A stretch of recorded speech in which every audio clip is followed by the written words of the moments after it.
밤이 되자 두 천사가 소돔에 찾아왔습니다. 롯은 소돔 성문 가까이에 앉아 있다가 그들을 보고 자리에서 일어나 그들에게 다가가 땅에 엎드려 절을 했습니다. 롯이 말했습니다.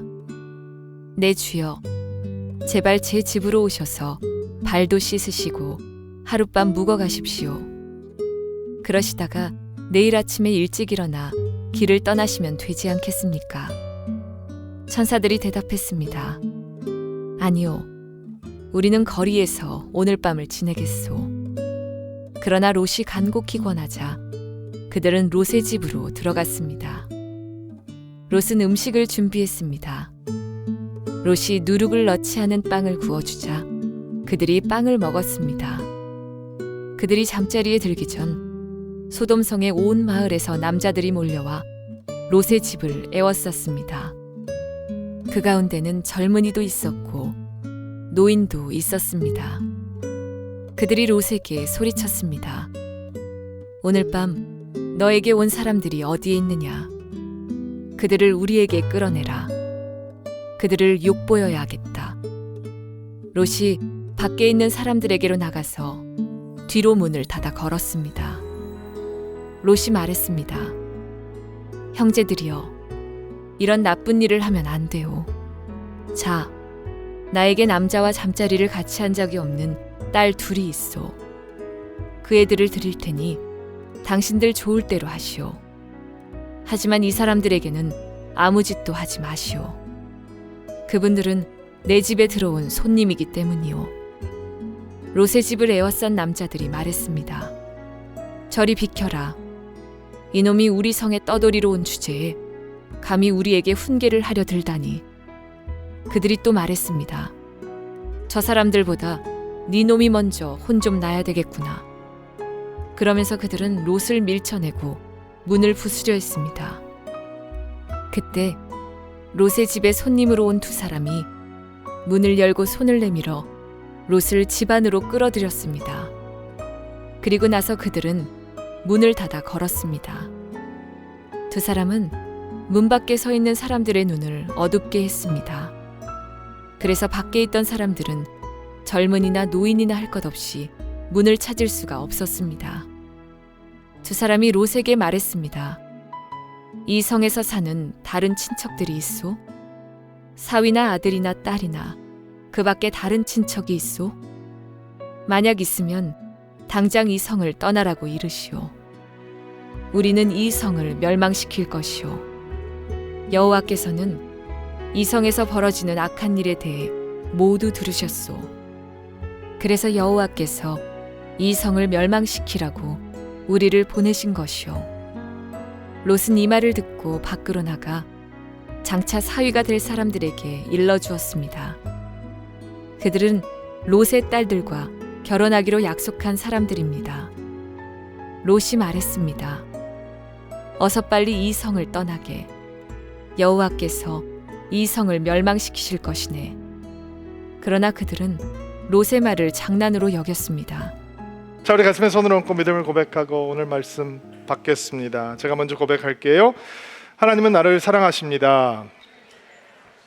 나는 그 사랑 안에 있습니다. 하나님은 오늘 나에게 말씀하실 것입니다. 그 말씀에 능력이 있습니다. 그 말씀에 생명이 있습니다.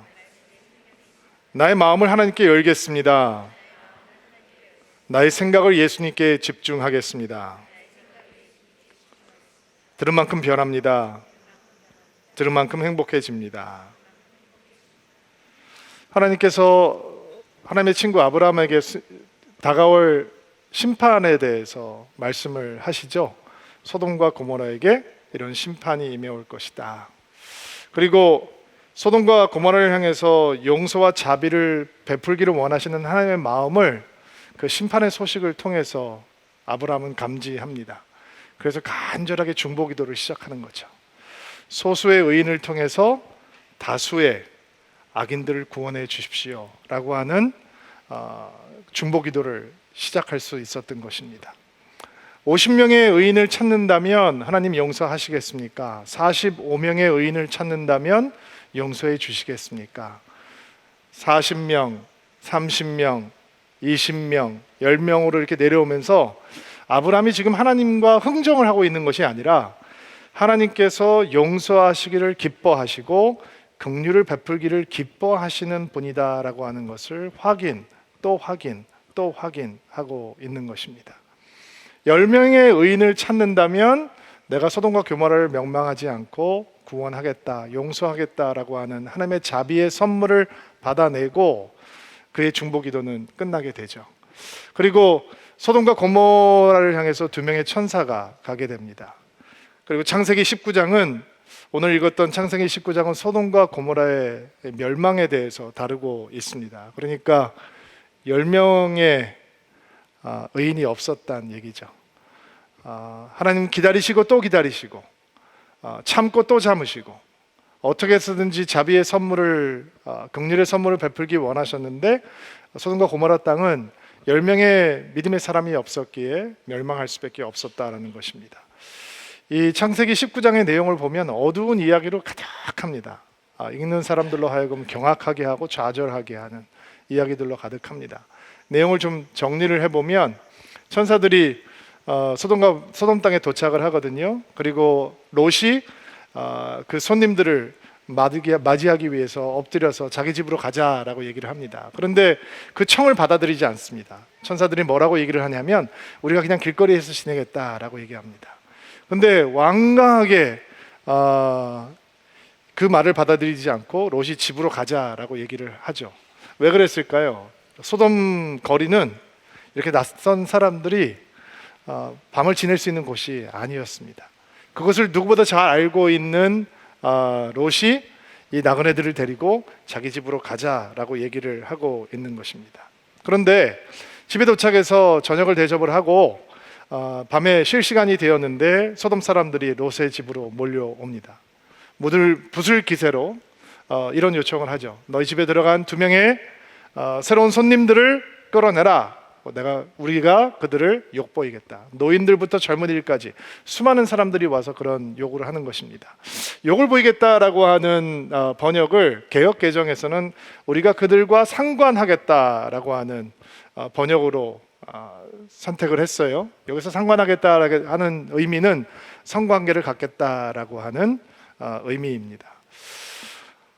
그러니까 집단으로 성폭행을 하겠다 라는 의도로 롯의 집에 들이닥친 것입니다. 소돔이 이런 곳이었습니다.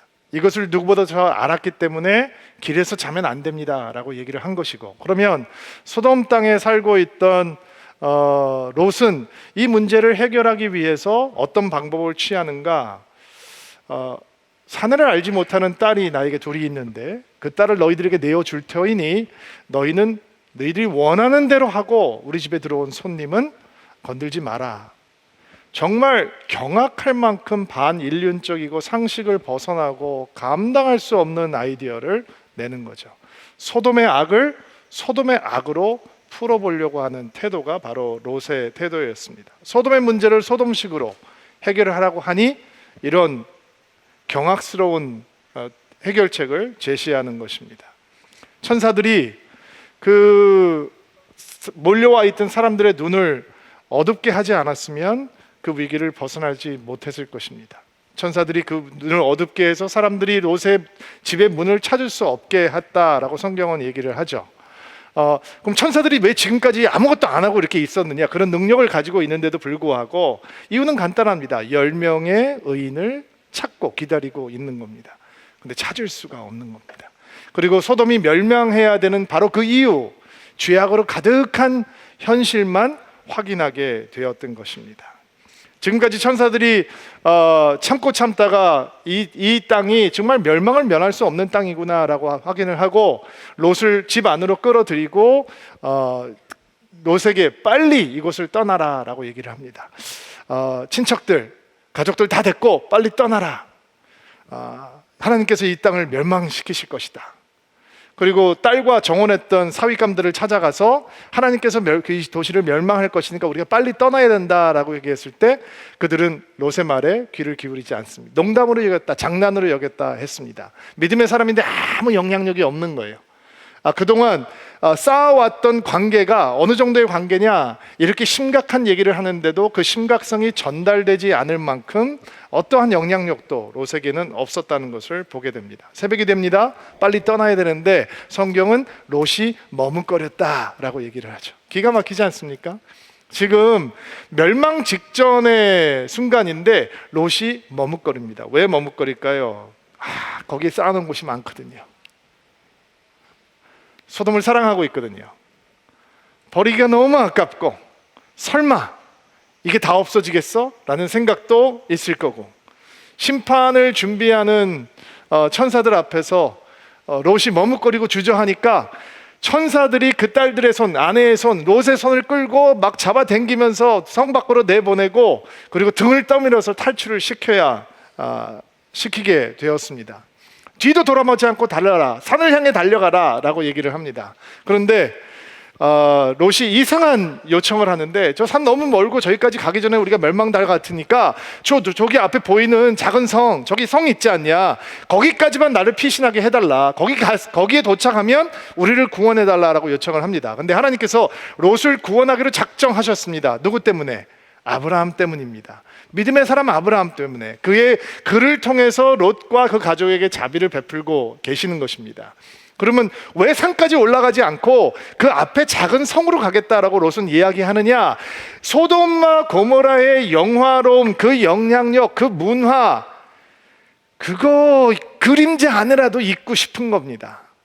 산까지 가서 살 자신은 없고 모든 것을 버릴 마음도 부족하고, 그러니 소돔이 망가진다면 저 작은 성 소알까지 가서라도 내가 소돔에서 누리는 것에 그래도 반이라도 3분의 1이라도 좀 누리면서 살고 싶다라고 하는 이 사랑하는 마음이 그 안에 있는 겁니다. 여러분, 소돔의 영향력, 그 소돔의 사슬이 이렇게 강력합니다.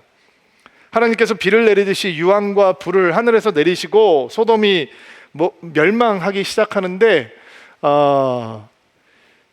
롯의 아내는 소돔을 향한 미련 때문에 뒤를 돌아보다가 소금기둥이 됩니다. 죽습니다.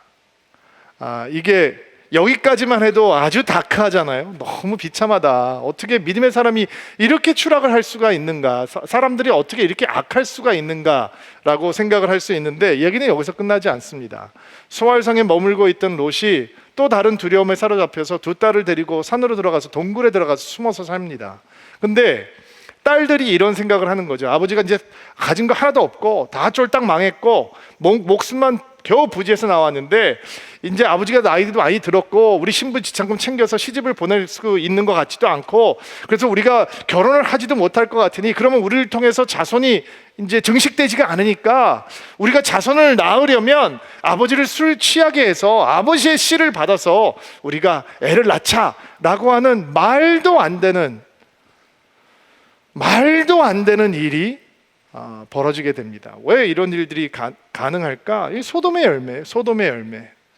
소돔 속에 살고 있던 사람이 소돔의 세계관을 갖게 되고 소돔의 행동을 하게 되고 소돔의 열매를 맺게 되는 것입니다. 할 수 없는 생각을 하고 할 수 없는 행동을 하게 만드는 것이 소돔의 향기에 취해 살고 있던 사람들의 결말이었습니다. 큰딸이 아들을 낳아서 이름을 모압이라고 해요. 여러분, 모압이라는 게 무슨 뜻인지 아세요? 아버지의 소생이다, 이런 뜻입니다. 모압 족속의 조상이 되죠. 둘째 딸이 아들을 낳는데 벤 암미라고 이름을 지었어요. 내 가족의 소생이다, 이런 뜻입니다. 이름도 경악스럽지 않습니까? 암몬 족속의 조상이 되었습니다. 이 모압 족속과 암몬 족속은 이스라엘에게 정말 가시 같은 역할을 했던 족속들입니다. 그런데 결국 멸망당하고 지구상에서 없어지는 민족이 되었습니다. 이 어둠으로 가득한 이야기 속에서 우리는 무엇을 보고 무엇을 배우고 무엇을 느껴야 하는 것입니까? 첫 번째 우리가 들어야 되는 메시지는 롯의 움직임을 따라가면 들을 수 있는 메시지인데요. 우리는 롯이 아브라함과 왜 헤어졌는지에 대해서 알고 있습니다. 재산 분쟁이 생겼죠. 재산이 늘어서 짐승들을 하니까 짐승들을 꼴을 먹이고 우물을 확보해야 되는데 롯의 목자들과 아브라함의 목자들 사이에 다툼이 생겼습니다. 그리고 아브라함이 해결안을 제시하죠. 네가 왼쪽을 선택하면 나는 오른쪽으로 갈 것이고 네가 오른쪽으로 가면 나는 왼쪽으로 갈 테다. 네가 먼저 선택을 해라. 근데 롯은 바로 이 순간 스스로 선택하지 않고 저는 아저씨 옆에 있겠습니다. 아저씨 옆에 있어야 내가 하나님을 향한 믿음을 가질 수 있습니다 라고 하는 선택을 했어야 되는데, 성경에 보니까 롯은 어디를 쳐다보냐면 눈을 들어 요단 지역을 바라본 즉 이라고 성경은 이야기하고 있습니다.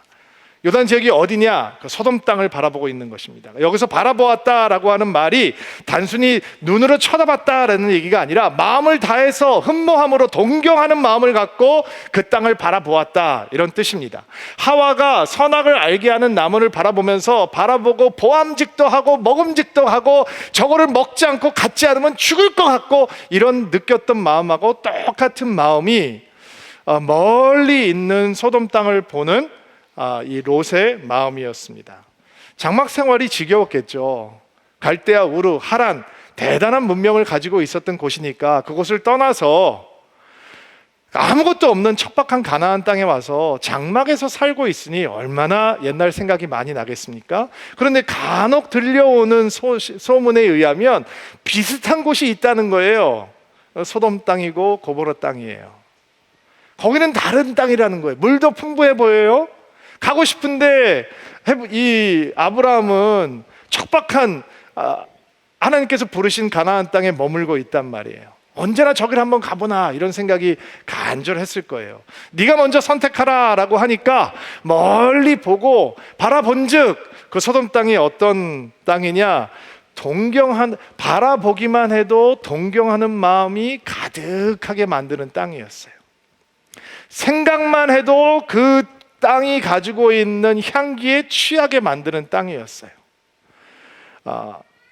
그리고 생각하면 생각할수록, 바라보면 바라볼수록 그의 마음은 소돔에게 점령당하기 시작하는 거죠. 그래서 그는 떠나가요. 그런데 롯이 믿음의 사람이잖아요. 그렇죠? 아브라함이 옆에 있으면서 믿음을 지금 배우고 있는 중이거든요. 하나님 앞에서 제단을 쌓는 것도 보았을 것이고 갈대아 우르를 버리고 하란을 등지고 왜 그렇게 보잘것없는 땅까지 왔으며 이런 것들을 다 옆에서 퍼스트 핸드로 익스피리언스 하고 있는 거니까, 경험을 하고 있는 거니까 믿음의 씨앗이 있고 믿음이 있는 사람이라고 우리는 생각을 해야 되는 거죠. 그러니까 소돔을 향해서 나아가기는 나아가는데 살짝 걸리는 게 있는 거예요. 그 도시 국가들이 하나님을 향해서 쌓아 올리고 있는 죄악상에 대해서 들으면서 마음이 꺼림직하게 있는 거예요. 내가 확 잡고 싶은데 믿음이 들어와 버렸으니까 잡지를 못하는 거죠. 그래서 성경을 보면 이 소돔과 고모라 지역을 향해서 떠나가기는 하는데 아직 소돔 땅으로 들어가지 않고 소돔 근처에서 가까운 곳에서 장막을 짓고 살아요. 그런데 계속 보고 있잖아요. 그럼 그렇게 돼요. 계속 교제하잖아요. 그럼 그렇게 변해요. 주변을 빙빙 돌면서 소돔 땅만 바라보고 있는 거예요. 소돔 땅만 생각하고 있는 거예요. 처음에는 저기 들어가면 큰일 날 것 같고 난리가 날 것 같은데 바라보면 바라볼수록 그래 저 정도면 괜찮네, 견딜만 할 것 같은데, 저희 가면 내가 살 수 있을 것 같은데 라는 생각이 드는 거예요. 그리고 전쟁이 터지잖아요. 동방에 있던 4명의 연합군과 4왕의 연합군과 가나안 나라에 있던 5왕의 연합군이 전쟁을 벌이는 상황이 되죠. 그리고 가나안에 있는 나라들이 대패를 하고 성경에서 롯이 포로로 잡혀갔다라고 하는 것을 표현하면서 뭐라고 얘기를 하냐면 소돔에 살고 있던 아브라함의 조카 롯도 잡혀갔다 이렇게 얘기해요. 그러면 멀리서 바라보다가 그 마음에 가득 차서 떠나가서 그 주변을 빙빙 돌다가 들어가고 싶은데 아직 들어가지 못한 거예요. 근데 갑자기 그 안에 들어가서 그 땅의 거민이 된 거죠. 오늘 성경을 보면 롯이 그러면 어떻게 변하고 있느냐, 19장 1절 말씀 보세요. 1절 말씀 한 목소리를 읽어주세요. 시작. 밤이 되자 두 천사가 소돔에 찾아왔습니다.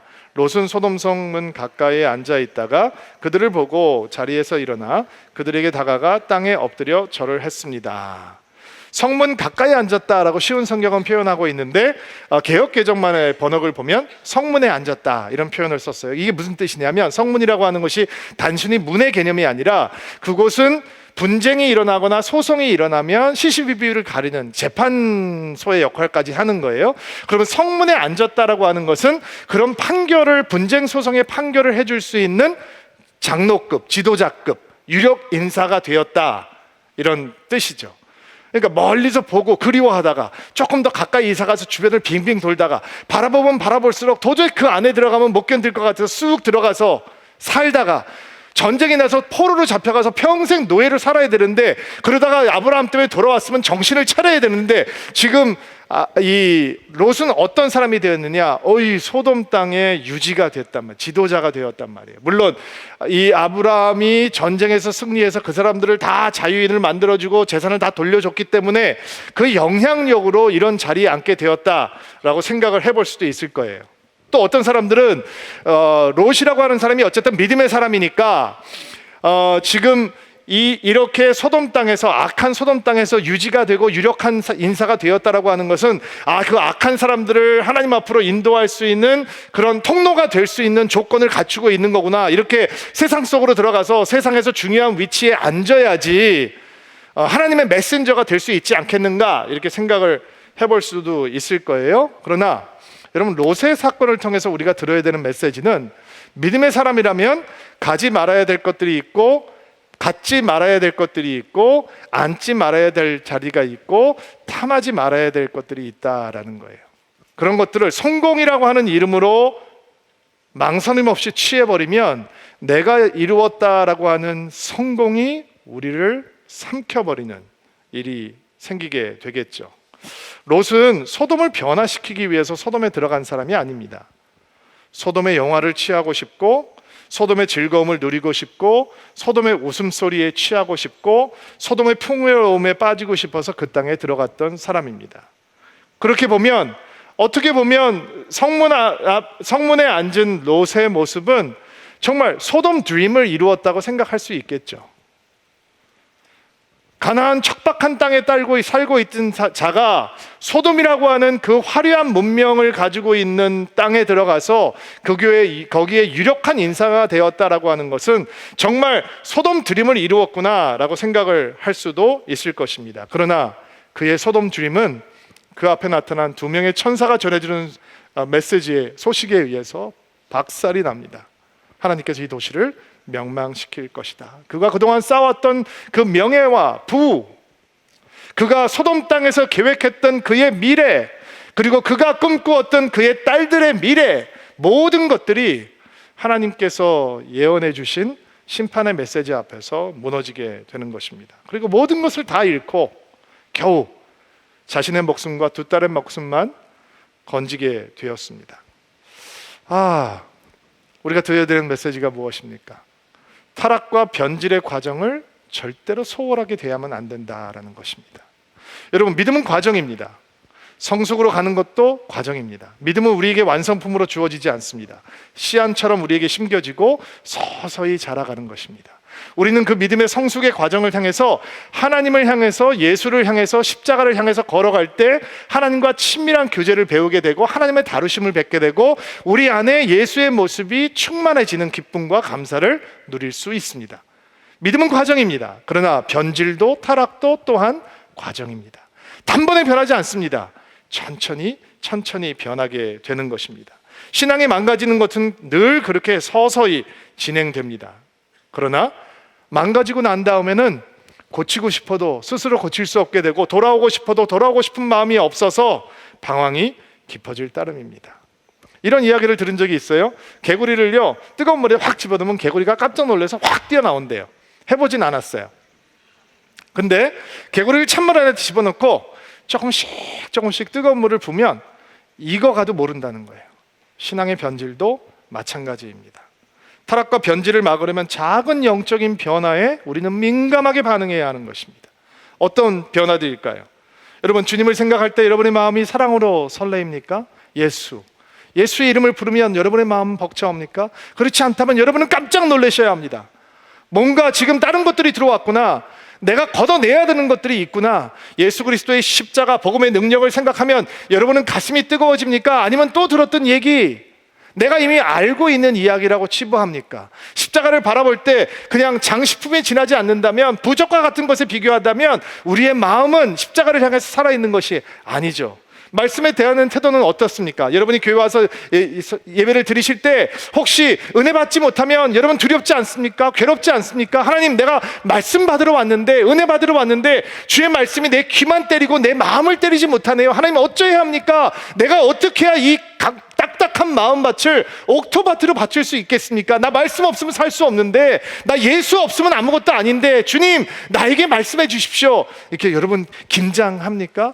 여러분 기도의 자리에서 하나님의 이름을 부를 때 여러분은 여러분의 기도를 믿고 하나님 앞에 다가갈 수 있다고 생각하고 있습니까? 죄를 향한 마음은 어떻습니까? 죄를 미워하고 있습니까? 죄가 우리 안에 들어왔을 때 하나님과의 관계가 끊어지고 멀어지는 것이 너무너무 견디기가 힘들어서 어떠한 작은 죄라도 우리 안으로 들어오지 아니하도록 우리가 깨어 경계하고 있습니까? 우리의 생각, 감정, 대화, 행동 이런 거 가운데 성령께서 인도해 달라고 하는 마음으로 우리는 날마다 하나님을 향해 깨어 있습니까? 혹시 교회 생활은 열심히 하는데 신앙생활에 무관심하지 않습니까? 예수의 이름으로, 예수의 마음으로 충만한 것, 예수님을 향한 사랑이 날마다 깊어지는 것, 예수의 손을 붙들고 예수와 함께 동행하는 것, 예수의 향기로 가득해지는 것, 예수를 닮아가는 것, 그게 신앙생활이잖아요. 그런데 교회 생활은 열심히 하고 사람들과의 교제는 잘하고 있는데 혹시 하나님과의 교제는 너무 무심한 사람이 되어가고 있지는 않습니까? 사람들의 눈은 의식하는데, 목사의 눈은 의식하는데 하나님의 눈은 의식하지 못하는 사람으로 변해가고 있는 것은 아닙니까? 내 자신 속에 들어와 있는 나무 토막을 보지 못하면서 다른 사람 속에 들어와 있는 티끌을 보고 늘 다른 사람들에 대해서 불평하고 비난하고 정죄하고 판단하는 나쁜 습관이 내 안에 들어와 있는데, 그것이 하나님 보시기에 아름답지 못하다는 것을 깨닫지 못하고 마음대로 얘기하고 마음대로 생각하고 판단하지 않습니까? 여러분, 이런 것들이 깜짝 놀라야 된다는 거예요. 하나님 앞에 작은 영적인 변화가 생길 때 민감하게 반응하지 않으면 나중에는 정말 영적인 생명력이 상실되고, 성경에서 얘기하고 있는 것처럼 살았다 하나 죽은 자다 라는 신앙으로 전락해 버릴 수 있는 거죠. 롯의 케이스가 그런 케이스예요. 멀리서 바라보면 볼수록 다가가지 않으면 견딜 수 없을 것 같고, 다가가서 빙빙 돌다가 그 안으로 들어가지 않으면 살 수 없을 것 같고, 들어가서 하나님의 경고로 노예가 돼서 멀리 잡혀가다가 돌아왔는데도 불구하고 이번에는 내가 제대로 한번 해봐야 되겠다, 소돔 드림을 이루어야 되겠다, 상문에 앉는 자에 이를 때까지 앞서서 그 땅에서 살아가고 그 땅의 주역이 되는 이런 일들이, 작은 영적인 변화를 민감하게 반응하지 못하는 사람들이 이런 추락을 하게 되는 것입니다. 자, 두 번째 듣게 되는, 롯의 인생을 통해서 듣게 되는 메시지는, 친하지 말아야 될 것과 친해지는 순간 우리는 거부해야 될 것을 거부하지 못하게 된다라는 거예요. 소돔의 죄악상, 정말 엽기적이죠. 경악스럽습니다. 그러나 그 죄악을 대응하려고 하는 롯의 반응은 더 경악스럽습니다. 하나님께서 구원을 베풀어 주셨는데도 불구하고 구원 이후에 롯의 딸들이 하는 행동 또한 경악스럽기는 마찬가지입니다. 믿음의 사람이 어떻게 이렇게 되는 것일까? 여러분, 롯의 집에 찾아온 손님들을 집단으로 성폭행하겠다라고 하는 사람들 앞에서 롯이 뭐라고 얘기하는지 아십니까? 7절 말씀인데 한번 읽어볼까요? 한 목소리를 읽어주세요. 시작. 형제들이여, 이런 나쁜 일을 하면 안 돼요. 뭐라고 부르고 있습니까? 형제들이여, brothers. 지금 집단 겁간을 하기 위해서 모여든 폭도들입니다. 문을 부수고 들어갈 태세를 하고 있습니다. 근데 그들을 뭐라고 부르느냐? 여기에서 이 형제들이라고 하는 단어는 피를 나는 형제들이라는 뜻도 있고 친구라고 하는 뜻도 있습니다. brothers, friends, 나의 친구여, 나의 형제들이여, 이렇게 부르고 있는 거예요. 처음 보는 사람들이었을까요? 아니었을걸요. 그는 성문에 앉은 유력한 인사가 되었고, 여기에 모여든 사람들 가운데 롯과 같이 비즈니스를 하는 사람도 있을 수 있을 것이고, 이런 모양 저런 모양으로 연결되어 있는 사람도 충분히 있었을 것입니다. 또 하나 질문을 던져볼까요? 여러분, 이런 사건이 지금 소돔에서 처음 일어나는 사건일까요? 누군가의 집에 몰려와서 새롭게 그 땅으로 들어온 어떤 사람을 집단으로 욕보이고 겁간하겠다라고 하는 요구가 지금 처음 있는 사건일까요? 아닙니다. 소돔에는 늘상 있는 사건입니다. 그래서 길에서 자지 못하게 하고 자기 집에 데리고 간 겁니다. 근데 그들을 향해서 롯은 나의 형제들이여, 나의 친구여 부르고 있습니다. 그게 무슨 얘기입니까? 친하지 말아야 될 사람들과 그는 형제가 되어 있었고 친구가 되어 있었습니다. 그러니 그들의 세계관을 거부하지 못하는 겁니다. 그들의 행동을 그대로 답습하는 것입니다. 소돔의 악을 더 끔찍한 소돔의 악으로 막아보려고 하는 것입니다. 마치 그것이 선인 줄 착각하는 것입니다. 하나님을 신뢰했다, 하나님을 의지했다, 이런 표현들은 전혀 아무것도 없습니다. 그의 딸들이 하나님의 도우심을 구했다, 그들에게 긍휼을 베풀어 달라고 요구했다라고 하는 기도도 등장하지 않습니다.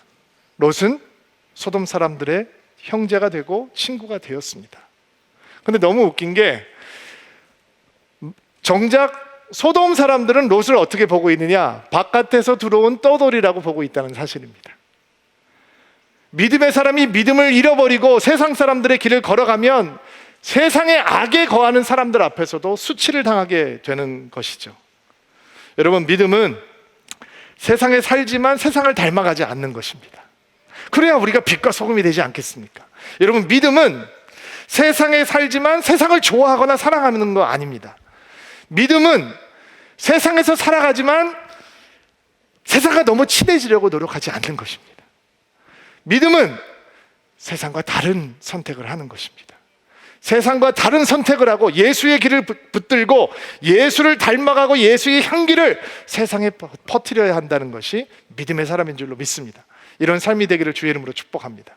여러분, 세상과 벗하지 않는 믿음이 되기를 바랍니다. 성경은 얘기하죠. 세상과 벗하면 하나님과 원수되는 것이다. 하나님과 원수되니까 세상의 길을 거부하지 못하고 그 세계관을 거부하지 못하게 되는 것입니다. 자, 또 롯을 통해서 듣게 되는 메시지는 믿음은 떠남의 역사이다 라는 것입니다. 믿음은 떠남의 역사이다. 제대로 믿으려면 제대로 떠나야 된다라는 것이죠. 하나님의 천사들이 보여주시는 구원의 방법은, 소돔 땅에 이제 하나님께서 유황과 불을 막 쏟아 부으실 건데, 보호막을 이 소돔에 있는 롯의 집을 딱 동그랗게 쳐주셔서 다른 데는 다 멸망하는데 너희 집만 보호해 줄게, 이게 아니었습니다. 소돔 땅을 떠나라 라고 하는 것이 하나님의 구원의 방법이었습니다. 뒤도 돌아보지 말고 어떤 미련도 갖지 말고 단호하게 과감하게 소돔을 버리라 라고 하는 것이 하나님의 구원의 방법이었습니다. 이게 어렵습니다. 왜냐하면 소돔에 너무 미련이 많거든요. 쌓아놓은 게 많아요. 근데 구원을 받을 수 있는 유일한 방법은, 믿음을 선택할 수 있는 유일한 방법은 소돔을 등을 돌리고 산을 향해 뛰어가는 것입니다. 여기 산이라고 하는 단어가 아주 흥미로운데, 그 앞에 있는 모압산이라고 생각을 할 수도 있을 것 같은데, 저는 이런 묵상을 했어요. 지금 천사들이 18장에서 누구하고 대화를 하다가 지금 소돔으로 왔죠? 아브라함하고. 그럼 아브라함이 있는 곳은 어디예요? 헤브론 산지잖아요. 산으로 뛰어가라라고 하는 건 단순히 목숨을 건지라는 의미가 라고 저는 묵상이 안 되더라고요. 소돔을 벗어나서 그냥 목숨만 건지고 그 세계관, 그런 병든 믿음을 가지고 있으면 무슨 소용이 있어요? 그러면 롯이 믿음을 회복할 수 있는 유일한 길은 어디예요? 아브라함한테 가는 거예요. 하나님의 친구가 되어 있는 아브라함, 하나님을 알아보고 하나님을 맞이할 수 있는 아브라함, 믿음의 조상 아브라함 옆에 가면 믿음이 회복될 수 있는 거예요. 그 산지를 향해서 뛰어가야 되는 거거든요. 근데 그는 제대로 떠나질 못합니다. 소돔에 대한 아쉬움이 너무 많아요. 그래서 소알성에 머무는 거예요. 그래서 동굴로 들어가는 거예요. 그리고 결과는 좌절이에요. 죄악이에요. 정말 이해할 수 없는 선택을 하는 것이죠. 떠날 것을 온전히 떠나서 믿음의 사람들이 서는 자리에 설 때만 우리가 추락했던 믿음을 회복시킬 수 있는 줄로 믿습니다. 여러분, 오늘 성찬의 자리에 설 때 하나님께서 여러분이 떠나셔야 되는 자리는 무엇인지, 여러분이 등을 돌려야 되는 대상은 어떤 것인지 십자가 앞에서 보여주시는 은혜가 있게 되기를 주의 이름으로 축복합니다. 지금 소돔 땅이 온갖 죄악으로 가득한데 그 죄악을 대표하는 죄악으로 동성애가 등장을 하죠. 그래서 언급을 안 하고 넘어갈 수가 없을 것 같아요. 오늘 제가 영상을 여러 개를 준비했는데 1부 때 해보니까 설교가 너무 길어졌어요. 그래서 2부 때, 4부 때는 다 보여드리지는 못할 것 같고 우선 4절과 5절 말씀 한번 읽어볼게요. 소돔의 죄악상을 가장 대표적으로 보여주는 장면이 4절과 5절 말씀인데요. 읽어주세요. 시작. 그들이 잠자리에 들기 전 소돔 성의 온 마을에서 남자들이 몰려와 롯의 집을 에워쌌습니다. 그 가운데는 젊은이도 있고 노인도 있었습니다. 그들이 롯에게 소리쳤습니다. 오늘 밤 너에게 온 사람들이 어디에 있느냐? 그들을 우리에게 끌어내라. 그들을 욕보여야겠다. 욕보여야 되겠다라고 하는 것은 성관계를 의미한다라고 이미 설명을 했습니다. 집단으로 성폭행을 하기 위해서 사람들이 몰려들었습니다. 젊은이도 노인도. 이게 소돔의 적나라한 모습입니다. 동성애라고 하는 게 우리 사회에서 이제 이 뜨거운 감자로 떠오르고 있습니다. 우리는 동성애를 얘기하면 흔히 현대 사회가 겪고 있는 문제라 사회적인 이슈들이다라고 생각할 수가 있는데 고대 사회에도 동성애는 만연했습니다. 믿음의 사람들이 부딪혀야 되는 사회적인 이슈였습니다. 율법에도 나오죠. 레위기에도 동성애가 등장하는 것을 보면 고대 사회에도 동성애는 만연했고, 성경이 아니라 일반 문헌을 보더라도 동성애가 얼마나 만연했는지 자료를 찾는 것은 그리 어려운 일이 아닙니다. 로마에 있는 교회에게 보냈던 바울의 편지를 보아도 동성애가 언급되고 있고 믿음의 사람들이 직면하고 있는 영적인 문제라고 드러나기도 합니다. 사람들이 크리스천들이 동성애를 반대하는 목소리를 높이면 이런 이야기들을 하더라고요. 왜 기독교는 동성애를 반대하는지 모르겠다. 기독교의 기본 정신이 사랑인데 다 사랑으로 이해해주고 포용하고 용납해줘야지 왜 이렇게 동성애를 반대하고 공격하는지 이해가 되지 않는다. 요즘 시대 정신과 어울리지 않는다라고 얘기를 합니다. 그 말은 틀렸습니다. 기독교는 동성애만 반대하는 것이 아닙니다. 기독교는 모든 종류의 성적인 방종을 반대합니다. 일단 아멘으로 받으시기 바랍니다. 하나님께서는 결혼이라고 하는 울타리 안에 성이라고 하는 선물을 주셨습니다. 그런데 대부분의 사람들은 믿음을 가지고 있으면서도 성을 하나님의 선물로 만나지 못하고 죄악으로 먼저 만납니다. 차이는 무엇이냐? 선물로 만난다면 만족이 생겨야 합니다. 죄악으로 만나면 아무리 가져도 만족을 할 수가 없습니다. 그래서 이 사회는 성으로 미친 사회처럼 돌아가고 있는 것입니다.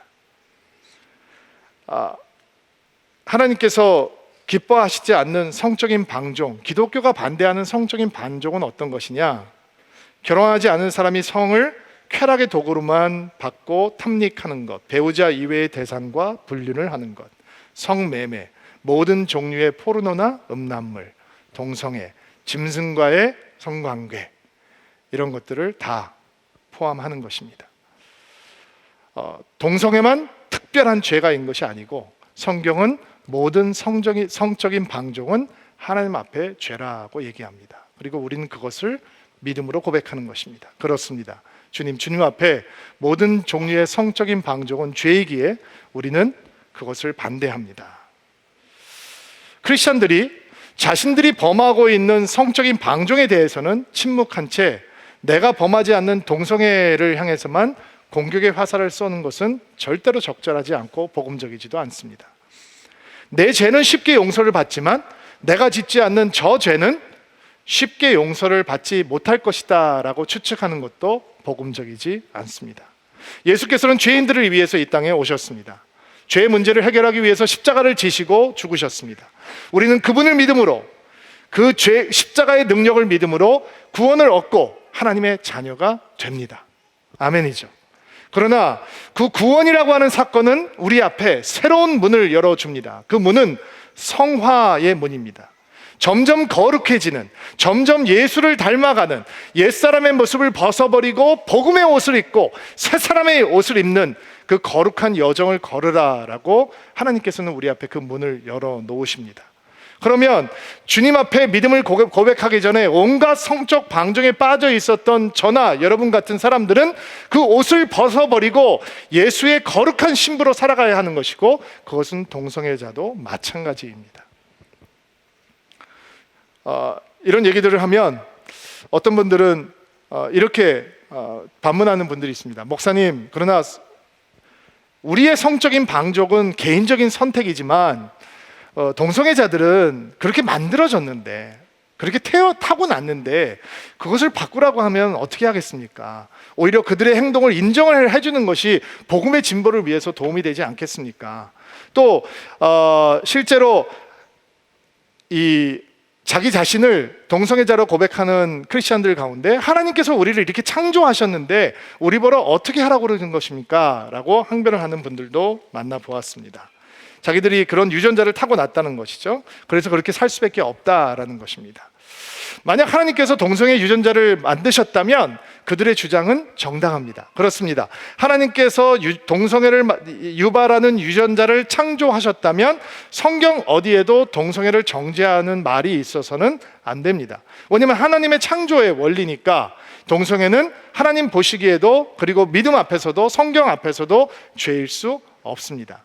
그렇다면 우리는 이런 질문을 던져보아야 합니다. 진짜 동성애는 타고나는 것인가? 선천적인 것인가? 진짜 동성애를 유발하는 유전자는 있는 것인가? 제가 설명을 하는 것보다 전문가들의 이야기를 들어보는 게 좋을 것 같아요. 우리 영상을 하나 보실게요. 동성애자들의 입장은 다르다. 자신들에게 동성애는 선택이 아니라 타고난 것이기 때문이라는 주장이다. 과연 정말 동성애는 타고나는 것일까? 우리는 전문가의 의견을 들어보기로 했다. 타고난 것이 아니라는 것을 제가 몇 가지로 말씀을 드리면, 첫째, 동성애자들은 아기를 낳을 수 없습니다. 그게 유전이 안 되기 때문에, 전달이 안 되기 때문에 이미 동성애는 사라졌어야 됩니다. 두 번째로는 나이에 따라서 동성애자 비율이 줄어듭니다. 그러니까 20, 30대에 제일 많고 한 50대가 되면 절반 이하로 동성애자 비율이 줄어듭니다. 만약에 동성애 유전이라면 자기 몸 안에 동성애 유전자가 있어서 20대에 동성애 하게 만들었다면 50대에도 하게 만들어야 돼요. 근데 유전자는 안 변하거든요. 근데 20, 30대는 많고 50대는 절반으로 준다는 것은 이건 유전자 때문이 아니라는 걸 알 수 있고요. 또 한 가지는 어디서 자랐느냐에 따라 달라집니다. 예를 들어서 청소년기 14세, 16세를 대도시에서 자란 사람은 동성애자가 높습니다. 사실 그간 서구 사회에서는 동성애가 유전이라는 논문이 발표된 적이 있다. 1993년 동성애자였던 해머 박사는 사이언스지에 동성애 유전자가 있다는 사실을 발표했다. 2명의 남성 동성애자 형제가 있는 40가개의 X 염색체를 조사하여 XQ28과 남성 동성애 사이에 높은 상관관계가 있다고 발표했던 것. 인류 잡지에 나왔죠. 언론이 또 계속됐죠. 그러니까 일반인들은, 과학을 모르는 사람은 드디어 동성애 유전자 발견됐다 이렇게 오해를 하게 됐어요. 그리고 2005년도에 가서는 그 해머를 포함한 연구팀이 좀 많은 사람을 해요. 그러니까 1993년도에는 한 40명을 했다면 2005년도에는 한 450명, 11배 정도 이렇게 해서 조사를 해보니까 XQ28하고 동성애는 관련이 없었습니다.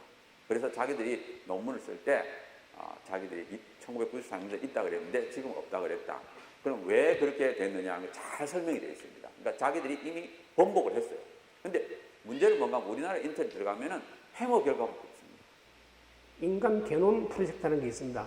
인간의 염색체 속에 유전자가 한 23,000개, 5,000개 된다고 그러는데 그 유전자를 다 바뀌면 인간의 모든 행동, 모양, 구조 이걸 다 얘기할 수 있거든요. 동성애에 관여된다고 생각하는 유전자가 23,000개 중에 하나도 안 나왔어요. 동성애 유전자 논란 중에 중요한 연구 중 또 하나는 바로 일란성 쌍둥이의 일치 비율이다. 일란성 쌍둥이는 한 개의 수정란이 두 사람이 됐기 때문에 유전자가 똑같다는 것. 결국 둘 다 동성애자가 되든 둘 다 이성애자가 되든 해야 한다는 것이다.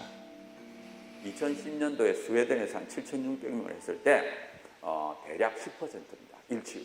그러니까 10명당 1명꼴로 일치하고 9명은 틀려요. 그러니까 모든 선천적인 영향이 동일함에도 불구하고 10명 중에 1명만 일치해요. 그리고 일란쌍둥이는 태어나서는 또 후천적인 영향 동일합니다.